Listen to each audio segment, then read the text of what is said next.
45 propesor mula sa De La Salle University ang nagpahayag ng suporta sa RH Bill na nakahain ngayon sa Kamara at Senado. Pero pahayag nila pansarili itong pananaw at hindi raw ito ang posisyon ng universidad na isang Catholic institution. Matatandaang noong nakaraang buwan, ilang miyembro rin ng faculty ng Ateneo de Manila University ang nagpahayag ng suporta sa RH Bill. Kaugnay niyan, kasama natin dito sa studio si Professor Antonio Contreras, kasalukuyang faculty member at dating Dean ng College of Liberal Arts ng De La Salle University. Kabilang po siya sa mga nagpahayag ng suporta sa RH Bill. Magandang umaga po, Professor Contreras. Magandang umaga, Howie.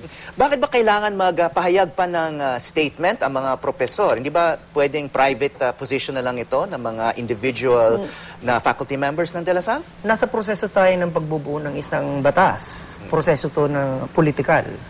At kasali sa prosesong politikal ang pagpapahayag ng mga grupo, hindi lamang ng individual.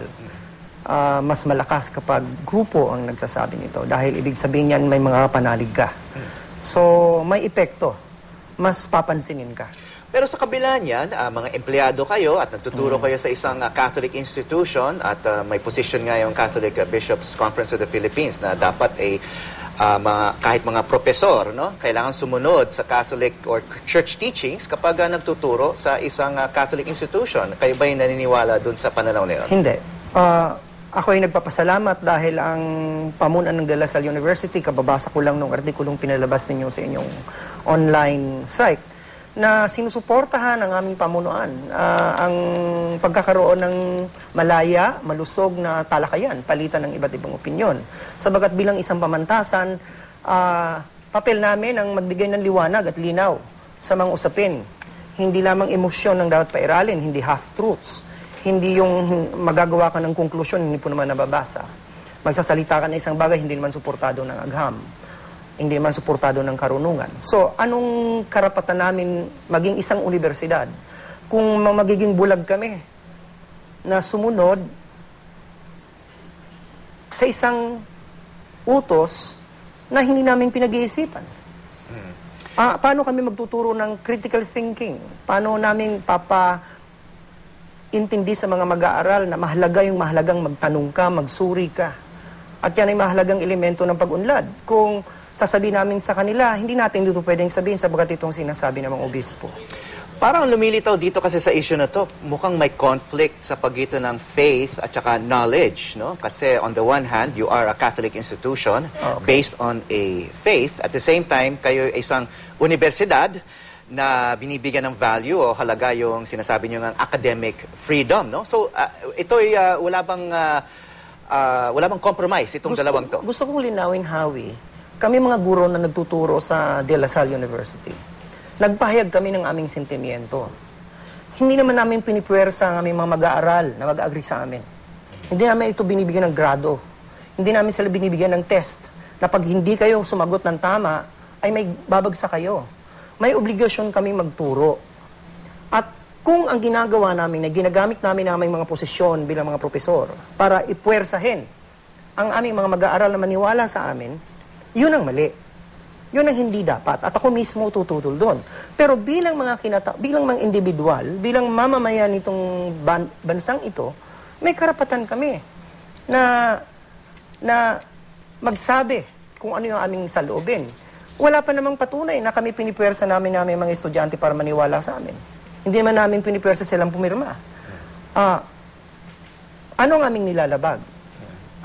At yung issue na tungkol sa dapat ang tinuturo lang ng Universidad na Katoliko ay yung kung ano yung tinuturo ng simbahan, debate yan eh. Maukulang ng isang oras para pag-usapan natin yan. At sabagat mismo sa loob ng simbahan, merong debate dyan. May mga sa loob mismo ng mga obispo din, mga nagsusulat din, mga theologians din, ang nagsasabi ng iba.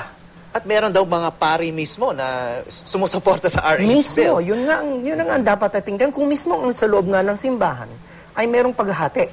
At nagkataong yung iba hindi lang nagsasalita, kabagat natatakot, paano natin masasabi na ito ay isang issue na patahimikin, busalan, pigilan yung pagsasalita ng mga tao porque nagtatrabaho kami sa isang Catholic University. Okay, bigyan lang natin ng konting perspective to. Kasi 45 yung faculty members na pumirma dito sa statement. Kakaunti kumpara sa 900 daw yung total number of faculty members. So, masasabi nating minority opinion ito sa De La Salle? ang pagiging tama at mali ng isang argumento, hindi lang nakikita sa bilang.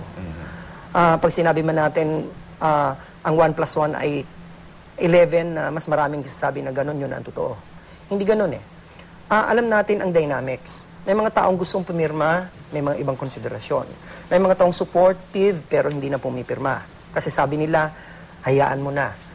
Alam naman ng tao na kami ay supportive dyan. Sandali, bakit hindi sila pumipirma kung sumusuporta sila? Meron bang konting takot doon na natatakot sa simbahan? Ayoko magsalita doon sa mga taong hindi, para doon sa mga hindi nagpirma.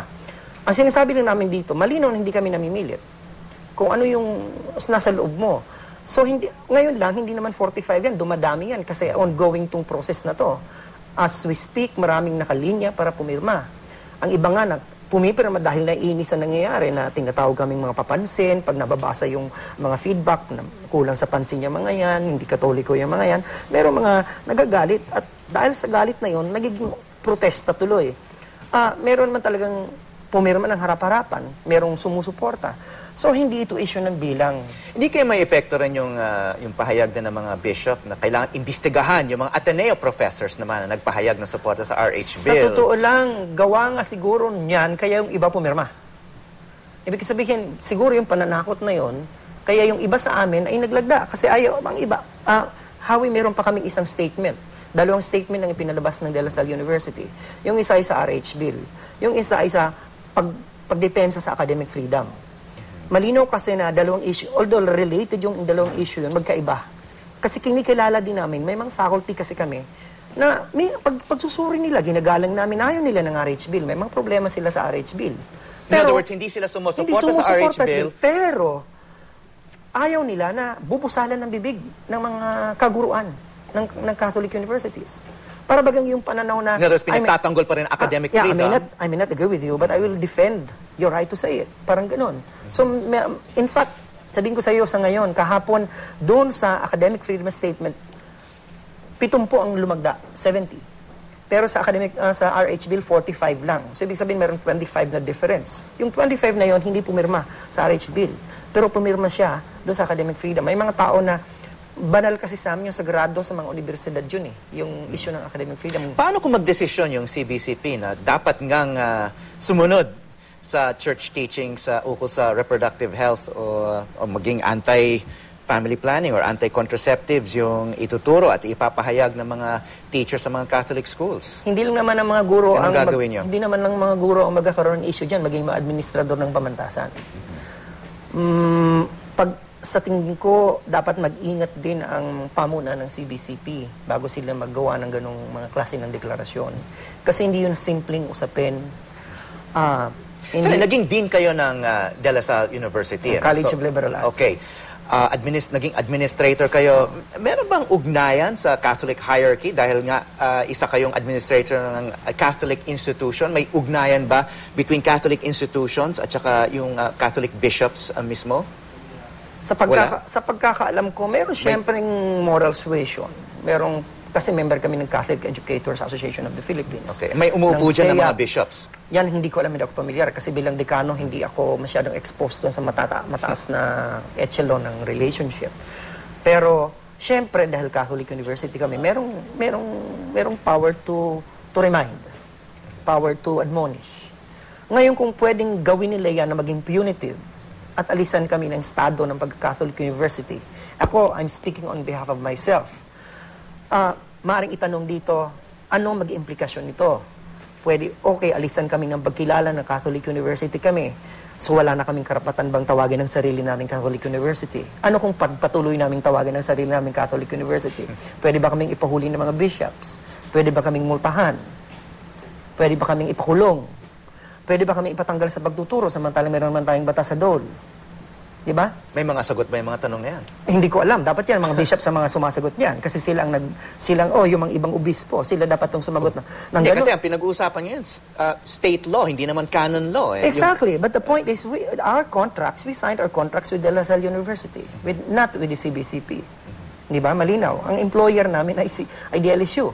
And so far, yung administrators ng DLSU ay sinasabi na igagalang at nila least yung tinext sa inyo ng Stratcom office namin, which I think is also the sentiment of the administration. And I'm so glad that, the brothers, true to form, had that statement that they are allowing us, they're respecting our rights because we are not violating any law. We are not teaching anyone anything that is against. Okay, so at this point siguro, ang mag-uusap kailangan na yung brothers at saka yung bishops. Yung mga bishops, siguro yun.